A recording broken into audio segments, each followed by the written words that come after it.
headed into the 2024 season, it is a really difficult situation to try and balance what we expect out of Aaron Rodgers, because Rodgers is without a doubt going to be a first ballot Hall of Fame quarterback. He has an argument to be made for potentially even the most talented quarterback in NFL history. I'm not going to debate that necessarily, but he's absolutely in the conversation. And we are at a point in his career where it just feels so wrong inherently to count him out, because he's been able to play at one of the highest levels we've ever seen now for 20 or so years. But I do have real concerns with where he is at headed into next season, given the fact that he's coming off of a torn Achilles injury, which is always a massive thorn for players, especially as they get up there in age. He's headed into his age 41 season, and the last time that we saw him in 2022, he was starting to decline some. He had probably his worst season of his career since becoming a full-time starter in 2022, as the Packers disappointed. And now we are supposed to think that now 2 years later, he is going to be able to return strong. Now, it was a debate that was going a little bit viral a couple days ago. I don't remember exactly which analysts first sparked it, but the idea of, if Aaron Rodgers plays like he did in 2022, which even if it was his worst ever season, it is still a league average year where he threw for 3,700 yards and 26 touchdowns. He threw 12 interceptions, which is very much unlike his character and what his profile has been as a quarterback. So we'll see whether or not he is able to cut that number back down. Seeing more than 8 interceptions is pretty rare for Rodgers, and the last time we saw him was 12. So, a little bit of an interesting situation there when you talk about if he is that league average quarterback. That is still an upgrade for the Jets, who have had some of the worst quarterback play in the league over the past couple years with Zach Wilson and the others that they were throwing into that mix as well.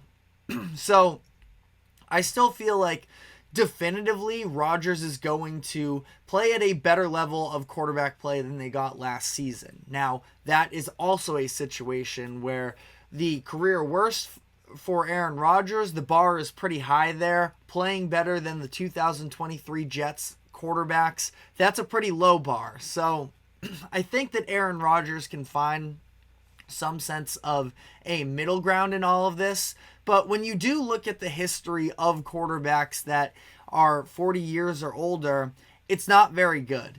And Tom Brady, I understand, we just saw that. And we are also seeing right now LeBron James in the NBA. So two of these defining characters, sports figures of the 21st century, playing to 40 years old and still being at the top of their power. It is kind of blinding from the fact that Father Time is undefeated and has consistently, gotten the better of especially quarterbacks in the NFL as their age gets up there. I mean, Tom Brady, he won 2 Super Bowls and he won an MVP after turning 40 years old. So if you take him out of the equation, the history is not great for 40-plus-year-olds in the NFL from quarterbacks. Just skimming through a couple here. Brett Favre was an MVP candidate, had one of debatably his best years of his career at age 40, the first season that he was in Minnesota, but he completely fell apart the next year. Down the stretch, it was injuries that took him out for the final part of that season, but even when he was playing, it was not to the standards that we expect to typically see out of Brett Favre. Warren Moon, he actually lasted until he was 44 years old. He had 3 seasons where he was 40 years or older as a starter. He missed 15 games out of, I believe the total there would have been, I'm trying to do math off the top of my head again, 48. So 15 out of 48 games there, almost a third of the games entirely during that stretch. And then even if you go with some of the more recent legends that have tried to play later into their careers, you have Peyton Manning, Drew Brees, and Ben Roethlisberger. None of them made it to 40. And again, it was their bodies just kind of failing them at that point. And you can tell they just did not have, really the arm strength was the number one thing to diminish. And that's what I'm going to be interested in with Aaron Rodgers. But looking at that list of names that I just put out there, I think that Peyton Manning is kind of, in some way, now you would hope at least for him to be a little bit better than Peyton was at the end, but that is a little bit of the blueprint for success for the Jets, where we saw Peyton Manning in 2013. He put together one of the greatest seasons by a quarterback in NFL history, where it was breaking record after record. And then just a couple years later, he was a shell of himself. He was fighting with Brock Osweiler for the starting role. He was benched at one point during that time, and ultimately he was able to take over for the playoffs.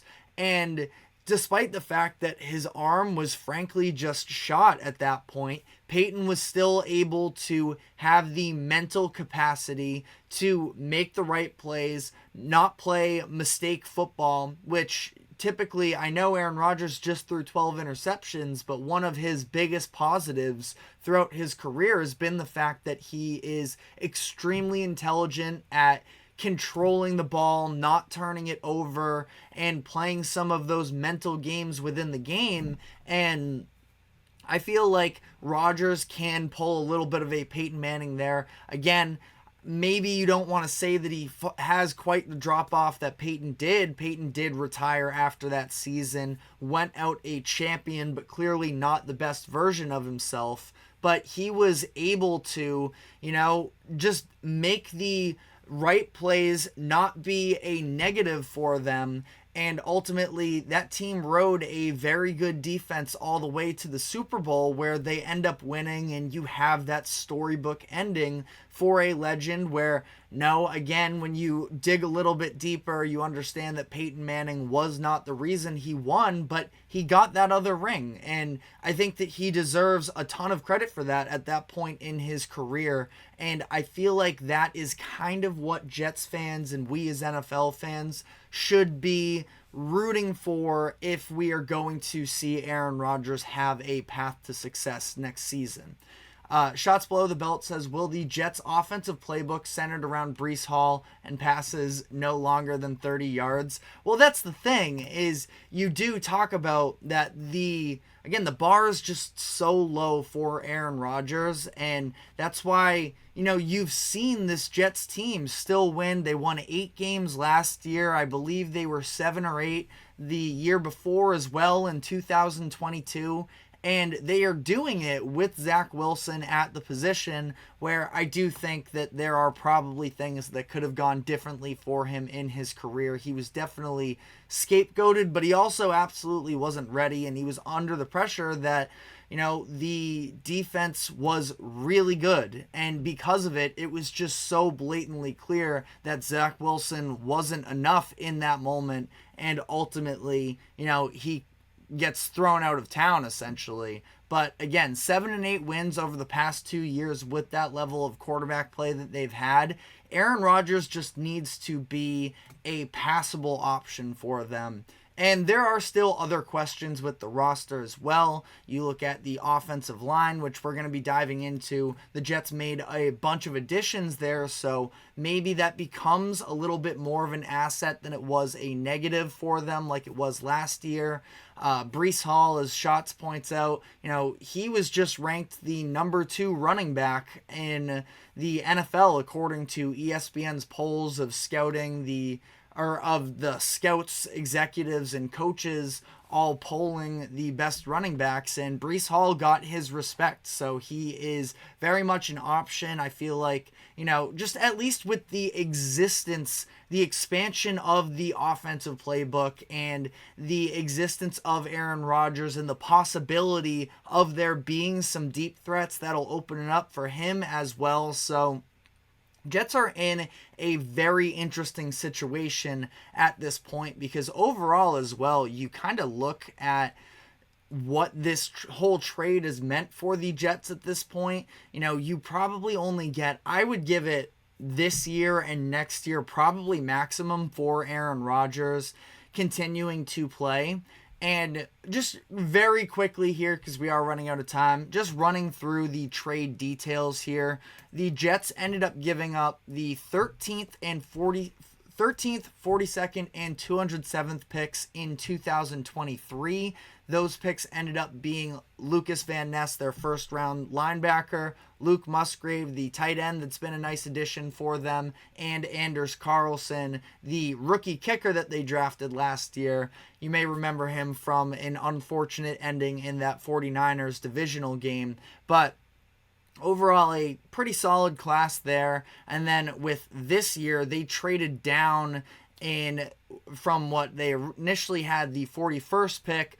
They ended up getting 45 and some later picks as well. Picked up Edgerrin Cooper, the linebacker out of Texas A&M, second round pick, but was the top linebacker in this year's draft. So, we'll see how this year's class pans out as well. But ultimately, the Packers got a pretty good return. I wouldn't say the Jets were devastated by any means by this trade, but there is, they knew it was a little bit of a short-term investment when they made the deal in the first place, and the fact that he went down with that Achilles injury last year does just sort of seem like the clock is that much more sped up. When you are over the age of 40, you're playing quarterback, you're just playing football in general, your body is going to start to fail you from all of those hits that you've taken over the years. And I would like to see Aaron Rodgers, one of the defining players of the 2010s, and when I first started really caring and watching about football, I think Aaron Rodgers was the best in the league. But